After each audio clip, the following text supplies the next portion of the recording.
कर्नाटक के मुख्यमंत्री सिद्धरमैया का मुस्लिम आरक्षण पर बड़ा दाव। जी हां, अब ये बहस है कि देश की सत्ता से कांग्रेस 11 सालों से बाहर है। कर्नाटक में एक बार फिर से वो तैयारी कर रही है मुस्लिम आरक्षण पर सियासत की पटकथा की। सिद्धरमैया सरकार सरकारी ठेकों में मुस्लिमों को, जी हां, मुस्लिमों को, सिर्फ मुस्लिमों को धर्म के आधार पर 4% आरक्षण देने की तैयारी कर रही है। कोई ठेकेदारी होगी, टेंडर होगा, तो अगर आप मुस्लिम हैं तो 4% आपके लिए रिजर्व। कुल मिलाकर के इस पर बहुत बहस हुई है। सुप्रीम कोर्ट कह चुका है कि यह असंवैधानिक है, धर्म के आधार पर आरक्षण नहीं दिया जा सकता।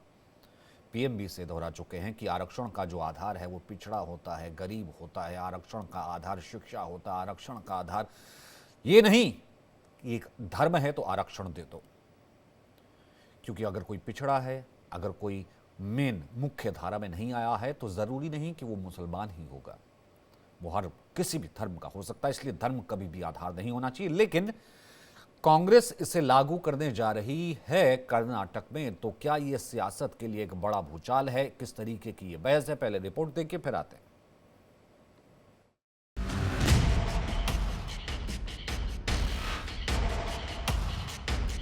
कर्नाटक में कांग्रेस सरकार बड़ा कदम उठाने जा रही है। सरकारी नौकरी, कॉलेज नहीं, अब कांग्रेस सरकारी टेंडरों और ठेकों में मुस्लिम समुदाय के लिए आरक्षण लागू करने की तैयारी में है। भारत में संविधान के हिसाब से जातियों के आधार पर आरक्षण मिलता है, लेकिन धर्म के आधार पर आरक्षण का कोई प्रावधान नहीं है। लेकिन कर्नाटक में कांग्रेस सरकार ऐसा कदम उठाने जा रही है जिसे सुनकर आप भी हैरान रह जाएंगे। कर्नाटक में एक बार फिर मुस्लिम आरक्षण पर सियासत करने का कांग्रेस ताना बाना बुनने जा रही है। कर्नाटक में ओबीसी के आरक्षण में सभी मुसलमानों को शामिल किया गया। मुसलमानों के पास पहले से ही शिक्षा और रोजगार में आरक्षण है, जो संविधान के खिलाफ है। अब उन्हें सरकारी ठेकों में 4% आरक्षण देने की तैयारी में है। यानी कर्नाटक में मुस्लिम आरक्षण के बहाने कांग्रेस बड़ा दांव खेलने जा रही है। कर्नाटक वित्त विभाग ने इसका खाका तैयार कर लिया है और कानून और संसदीय कार्य मंत्री एच.के. पाटिल ने कथित तौर पर संशोधन को मंजूरी दे दी है।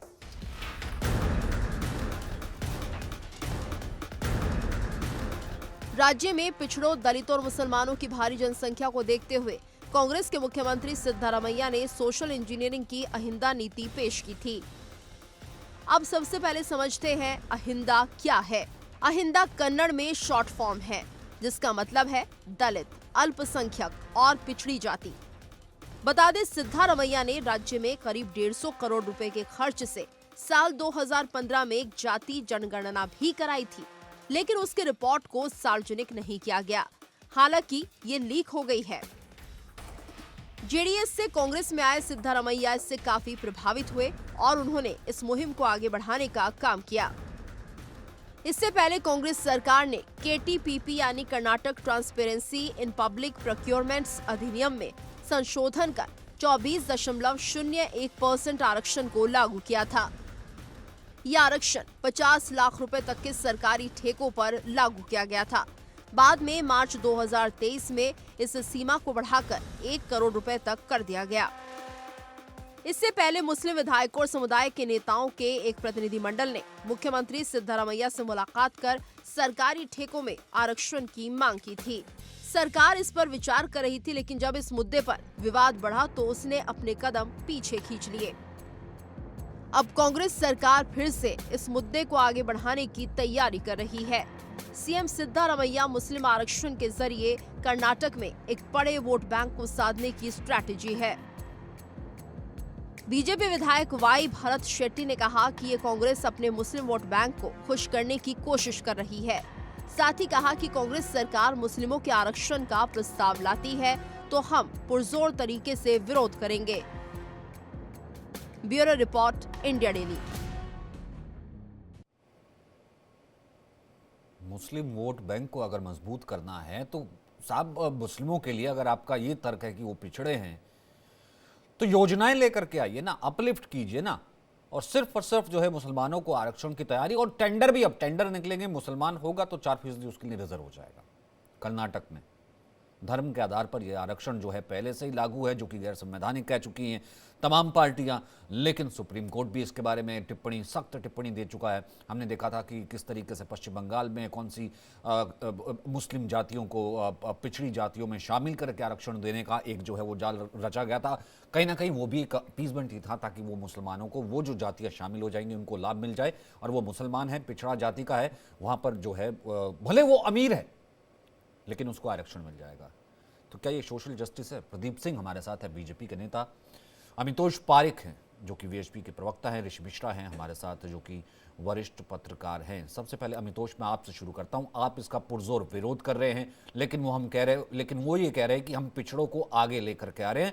उन पिछड़ों में हो सकता है, ये किस तरीके का सोशल जस्टिस होगा कि उन पिछड़ों में हो ये सकता है अमीर मुसलमान भी होगा, 1 करोड़ तक का ठेका, 4% उसको आरक्षण टेंडर में मिल जाएगा, ठेकेदारी में मिल जाएगा, सड़क पे मिल जाएगा, तमाम जगहों पे मिल जाएगा। ये है तैयारी अपलिफ्टमेंट की सिद्धरमैया सरकार की। आपका पहला रिएक्शन अमितोष? बहुत बहुत धन्यवाद सचिन जी। कर्नाटका गवर्नमेंट सिद्धरमैया का जो ये रूप हम सब देख रहे हैं, ये पहली बार देखने को नहीं मिला है। 2023 से सरकार आने से पहले भी और सरकार आने के बाद जिस तरह से मुस्लिम अपीसमेंट पॉलिटिक्स कर्नाटका गवर्नमेंट ने करी है, वो सबके समक्ष आता है। रिजर्वेशन की बात कर लेते हैं। आर्टिकल 15-16 भारत के संविधान में रिजर्वेशन की अगर एम्प्लॉयमेंट की बात करता है तो साफ तरीके से कास्ट बेस पे करता है, वीकर सेक्शंस के ऊपर में करता है, रिलीजियस बेस पे नहीं करता है। और जब वो रिलीजियस बेस पे नहीं करता है, इसीलिए माननीय सर्वोच्च न्यायालय में मामला क्या हुआ है, क्योंकि कलकत्ता हाईकोर्ट ने reservation on the basis of religion को खारिज करा था, जिसको चुनौती दी है टीएमसी की सरकार ने ममता बनर्जी की, वो अभी पेंडिंग चल रहा है। तो ये तो क्लियर हो गया, reservation on the basis of religion is not acceptable under the lines of constitution of India. अब दूसरी बात करते हैं, मुस्लिम अपीसमेंट पॉलिटिक्स। हालांकि कांग्रेस सरकार ने 20 साल से लगातार किसी मुस्लिम कैंडिडेट को चुनाव नहीं लड़ाए, लेकिन वो चुनाव लड़ने के बाद मुस्लिम अपीसमेंट पॉलिटिक्स पे आते हैं। तो मैं कुछ उदाहरण आपको देता हूं सचिन जी। सबसे पहला, 2022 में हुबली दंगों में पाए जाने वाले अक्यूज्ड, जिसमें एमआईएम का भी नेता था मोहम्मद खारिफ, वो 112 एफआईआर होती है और 158 जने होते हैं। क्या करती कर्नाटक सरकार? विड्रॉ कर लेती सबसे पहले केस हुबली राइट्स के। दूसरा, 1000 करोड़ रुपए देती डेवलपमेंट टू माइनॉरिटी डेवलपमेंट्स के लिए। Promise to increase 10,000 crore for minority budgets. 100 crore देती है डेवलप करने के लिए वक्फ प्रॉपर्टीज को। 10 करोड़ देती है हज भवन बनाने के लिए। लोन दिए जाते हैं केएमडीसी के माध्यम से माइनॉरिटी कम्युनिटीज को, और फिर 4% रिजर्वेशन के साथ साथ जीरो सम मेंटेलिटी को लेते हुए आते हैं। मुझे लगता है जिस तरह से कर्नाटका के सरकार में बैठे हुए मिनिस्टर जब बीफ स्लॉटर को प्रमोट करते हैं, 4% रिजर्वेशन देते हैं, ये रिजर्वेशन किसी का हटा के बढ़ा के नहीं दिया Sachin ji. ST SC OBC के रिजर्वेशन को कम करके जाहिर सी बात है, जाहिर सी बात है। हाँ बिल्कुल बिल्कुल जाहिर सी बात है। वो जातियां जो पिछड़ी थी, वो जातियां जो वंचित है, वो जातियां जो क्या कहते हैं इसका बेनिफिट ले रही थी, उसमें से उठा करके 4%। ऋषि जी आपका एक कमेंट और फिर उसके बाद प्रदीप जी का एक कमेंट ओपन ले लेता हूं। तो ऋषि जी, मतलब उनका हटा करके वो जो वंचित, पिछड़े, शोषित, उनको दे देंगे, भले वो अमीर हो, मुसलमान है तो 4%। ये है नई पॉलिसी। देखिए, बिल्कुल ये मैं इस बात से सहमत नहीं हूं। जो कर्नाटक की सरकार ने जो नियम लागू बिल लाने जा किया रही है, है, आरक्षण या तमाम जो जो हाँ, जो मतलब जो सुख सुविधाएं दी जाती है, वो तो आदमी के सामाजिक, उस समूह के सामाजिक पिछड़ापन के आधार पे होना चाहिए, न कि किसी धर्म के आधार पे।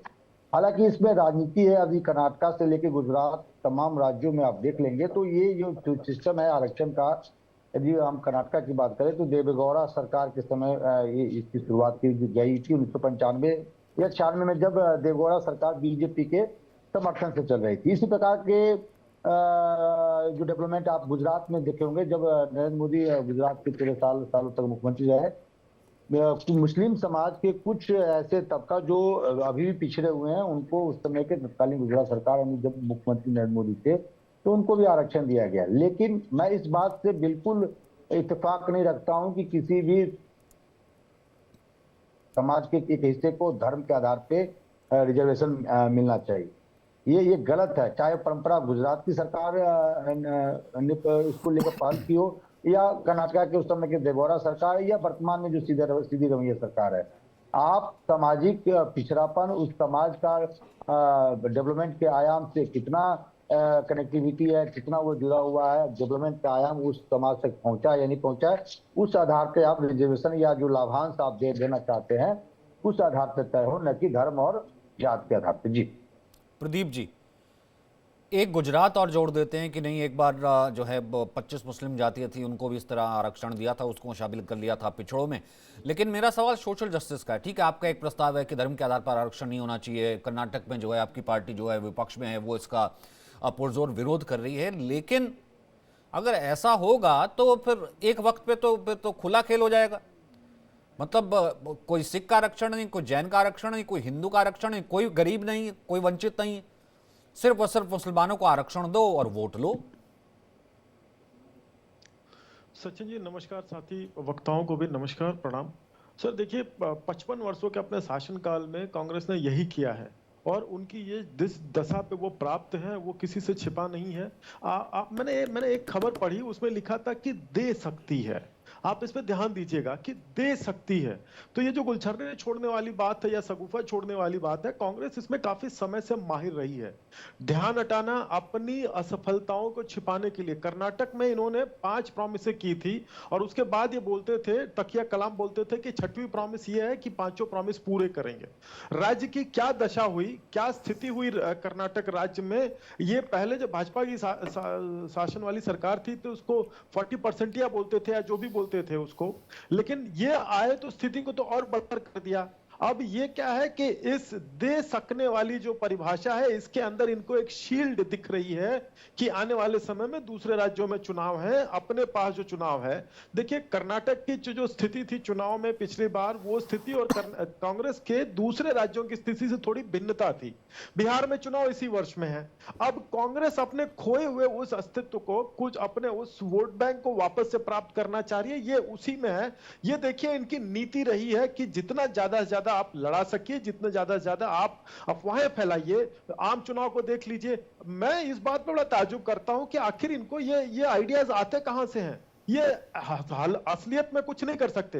हिमाचल में इन्होंने अभी क्या किया है, तो अल्टीमेटली ये मैसेज देना चाहते हैं कि बहुसंख्यक हिंदू समाज के कैसे जलाया जाए, कैसे किलसाया जाए। नहीं जलाया जाए, मैं तो इसको सोशल जस्टिस से जोड़ रहा हूं ना। मैंने तो इसको सोशल जस्टिस से जोड़ा। आप लीजिए, मुसलमानों का वोट किसने रोका? आप तरक्की करके लीजिए ना। लेकिन आप किसी पिछड़े का हक मार करके जो है, क्योंकि वो मुसलमान है उसको दे देंगे कि वो मुझे वोट दूंगा, ये तो सोशल जस्टिस वाली बात है ना। तो तभी इसको चैलेंज किया गया। और वो देखिए पश्चिम बंगाल में भी यही हुआ। मुझे लगता है कि वो बीइंग इन सेंट्रल गवर्नमेंट, तो इसके ऊपर जो है वोकल होना चाहिए कहीं ना कहीं। क्या सुप्रीम कोर्ट, जाहिर सी बात है, इस बात को लेकर के जाना चाहिए। नहीं सचिन जी देखिए, तो सुप्रीम कोर्ट की एक गाइडलाइन है कि किसी भी स्थिति में 50% से ज्यादा आरक्षण नहीं हो सकता है। नहीं तो अगर ये नहीं होता, ये बात नहीं होती, तो आज कांग्रेस तो 100% आरक्षण देने के पक्ष में थी। पक्ष में क्या थी, वो तो जुगत लगाने की सोचते रहते हैं। आप हिडन मैसेज देखिए, कांग्रेस अपने आप को पुरानी पार्टी होने का दम रखती है और बहुत बड़ी बड़ी बातें करती है, ये किया वो किया वो किया। बदलते परिदृश्य में ये केवल डिसरप्शन है, ये इससे ज्यादा ये कुछ कर पाएंगे नहीं। ये व्यवहारिकता में उतर जाए तो ये बहुत बड़ी बात तो मैं नहीं कहूंगा, ये केवल समाज को बांटने की बात है। वो जो पिछड़ों का आरक्षण है उस पे जब घमासान मचेगी और बिहार में इनके चुनाव पे असर पड़ेगा तो हो सकता है अकल आ जाए। लेकिन ये क्या बोलते हैं, एक थेथ्रोलॉजी एक वर्ड है सर, आप पूर्वांचल में जाके देखेंगे ना तो थेथ्रोलॉजी एक वर्ड है। ये वही थेथ्रोलॉजी कर रहे हैं, इसके अलावा इसका कॉन्सिक्वेंस कुछ नहीं होना है। ये कर नहीं पाएंगे। अभी इनकी जो डीके शिव कुमार या जो 2.5 साल का जो एग्रीमेंट हुआ था जब 2 मुख्यमंत्री बनाए थे इन्होंने, अभी तो वो भी आना बाकी है। तो उससे ध्यान ऋषि कुछ कहना चाहते हैं भी एक नहीं, ऋषि कुछ कहना चाहते हैं। नहीं ठीक है, नहीं जाहिर सी बात है, 50 से ऊपर दे नहीं सकते। उसी के बीच में जो है वो बीच में मुसलमानों का। और ऋषि इसमें ठीक है, वो आप जवाब दीजिए प्रदीप का। मतलब 66 करोड़ कुंभ नहा है, एक भी गरीब नहीं होगा ना उसमें तो। देखिए सचिन भाई, देखिए इसमें हर पॉलिटिकल पार्टी का एक तरह से आप देखिए अप्रोच सेम है। मैं आपको याद दिलाता हूं, जब देवेगौड़ा सरकार ने कर्नाटक में धर्म के आधार पे किसी एक धर्म के विशेष लोगों को जब आरक्षण देने की बात की, तो उसके बाद तो 2 बार बीजेपी की सरकार रही। येदियुरप्पा जी 2 बार मुख्यमंत्री रहे। 2 बड़े कार्यकाल, मतलब 2 पूर्व कार्यकाल के भी भाजपा की सरकार रही। और ये इसकी समाप्ति की घोषणा कब करते हैं, जब मुंबई साहब की सरकार जब चुनाव में जाना होता तब करते हैं। तो ये भी तो चुनावी फायदे के लिए करते हैं। जब आपको देवेगौड़ा साहब सरकार के किसी डिसीजन पे ऐतराज था, तो उस समय जब येदियुरप्पा साहब पहली बार मुख्यमंत्री बने, क्यों नहीं आपने इसको कैंसिल कर दिया? दूसरी बात, गुजरात में भी तो आप भी तो धर्म के आधार पर रिजर्वेशन दिया, तो कांग्रेस और बीजेपी में फिर अंतर क्या है? जो जिस बात को लेकर आप कांग्रेस को कटघरे में खड़ा कर रहे हैं, मैं आपके बात से सहमत हूँ, धर्म के आधार पर नहीं होना चाहिए। सामाजिक पिछड़ापन जो सोशल जो सेक्टर है या वो खास धर्म या जात के लोग यदि आज भी विकास के आयाम से महरूम है, तो उनको आप दीजिए ना, लेकिन धर्म के आधार पे क्यों? तो इसमें तो आप भी शामिल हैं, भाजपा वाले भी तो शामिल हैं। आप कर्नाटका ले लीजिए, गुजरात ले लीजिए, तो आप किस आधार पे कांग्रेस को कटघरे में खड़ा कर रहे हैं? ठीक है प्रदीप जी, जवाब दीजिए, फिर अमितोष। नहीं, मैं ये जानना चाहता हूं कि जो गुजरात में था उसका कॉन्सिक्वेंस क्या हुआ? क्या समाज को बांटने का काम हो रहा था उसमें, या 50% को एक्सीड किया जा रहा था? यहां पे क्या हो रहा है? कांग्रेस बार बार वही गलती दोहराती है, बार बार उस पर मार खाती है, बार बार उनका जो है जुत्तम पैजार होता है। मैं ये फिजिकली नहीं कह रहा हूं, ये इसका सांकेतिक अर्थ है कि कांग्रेस कहीं जीत नहीं पाती है, लेकिन आखिर फिर इस पर क्यों वापस चली आती है?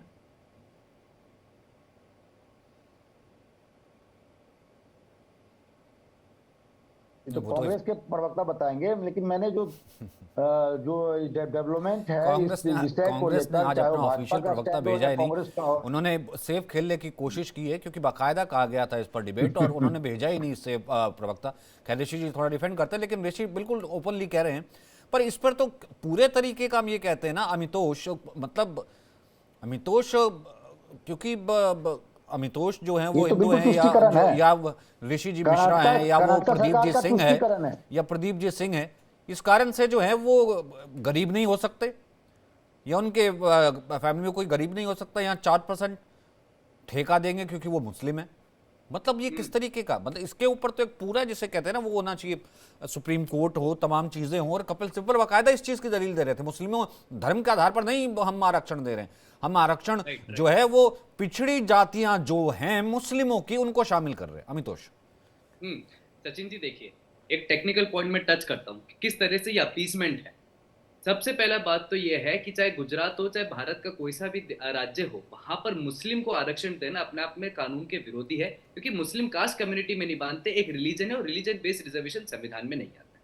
दूसरी बात, जब कर्नाटका में भाजपा सरकार थी तो उन्होंने कहा था कि हम 4% रिजर्वेशन जो मुस्लिम्स को दिया जा रहा है उसको स्क्रैप कर देंगे, और उन्होंने क्या करा, उस 4% रिजर्वेशन को 50-50 मतलब 2% वहां की कम्युनिटी में बांटा। वो थी वोकालिगा और लिंगिया, वो उसके अंदर में आ गई। जो वोकालिगा थे वो ओबीसी कब लिस्ट किया के अंदर बताइए ना जी, कब किया ये बताइए ना। जब आपकी सरकार जा रही थी तब मेरा सरकार नहीं साहब, मैं मैं विश्व हिंदू परिषद से, मैं भाजपा से नहीं। अरे भैया, मैं सरकार को कह रहा हूँ, आपको नहीं कह रहा हूँ। आप तथ्यात्मक रूप से सही बात रखिए। येदियुरप्पा साहब 2 बार 10 साल सरकार रही भाजपा की, भाजपा ने क्यों नहीं इसको रिजॉल्व कर दिया? क्यों नहीं मेरे भाई कर दिया? बात कह रहा हूँ, आप बीच में आप एग्रेसिव मत होइए, मैं कुछ समझा रहा हूँ उसको समझिए। मैं आपके पक्ष में और किसी के विपक्ष में नहीं बोल रहा हूँ, मैं कुछ एक टेक्निकल पॉइंट टच कर रहा हूँ, आप उसको समझिए, फिर आप आपके समय पे अपना पॉइंट रखना है। अब उसमें जब 2% रिजर्वेशन की बात आई तो वोकालिका को कहा 2% आपको देंगे, 2% हम उसमें देंगे, और 10% रिजर्वेशन ट्रांसफर करने की बात आई ईडब्ल्यूएस को, सचिन जी। लेकिन देखिए क्या दिक्कत हो रही है, जो 2A, 2B और 2D कैटेगरी है, 3 कैटेगरी है, इसमें 2A कैटेगरी के अंदर में जो रिजर्वेशन है उसके अंदर में 94 कास्ट है। उस 94 कास्ट में 17 कास्ट मुस्लिम्स कैटेगरी के, मतलब वो 2A के अंदर में ले रहे रिजर्वेशन। 2B जो कैटेगरी है उसके अंदर में 103 कास्ट है, उसके अंदर में 15 कास्ट, 19 मुस्लिम्स कास्ट है, जिसमें 15% रिजर्वेशन 2B में मिल रहा है, और एक ब्लैंकेट कोटा रिजर्वेशन बना दिया 2D में जो 4% सिर्फ मुस्लिम्स के लिए। मतलब कुल मिला के 2A के अंदर रिजर्वेशन, 2B के अंदर रिजर्वेशन और 2D के अंदर रिजर्वेशन। एग्जैक्टली पूरा टेक्निकल पॉइंट है जो मुस्लिम्स अपीसमेंट के लिए। मैं तभी तो मैंने कहा ना, मेरे पास वक्त इतना ही है कि ये सोशल जस्टिस का मजाक नहीं है तो और क्या है, जिनको हम अपना रिप्रेजेंटेटिव बना करके भेजते हैं। आप कोटा विद इन कोटा तो दे रहे हैं धर्म के आधार पर पहले से ही, लेकिन उसके अलावा भी आप आगे जा रहे हैं ये कहने के लिए कि आइए साहब आप सड़क भी बनाइए, ठेके भी लीजिए, सब कुछ लीजिए। क्यों? क्योंकि आप मुस्लिम हैं, भले अमीर हैं, उससे क्लेम भी कर लीजिए, और उससे क्लेम भी कर लीजिए। अब ये देखिए ये कैसा सोशल जस्टिस है जो कि कर्नाटक में होने जा रहा है। बहुत बहुत शुक्रिया आप तीनों का मेरे साथ जुड़ने के लिए।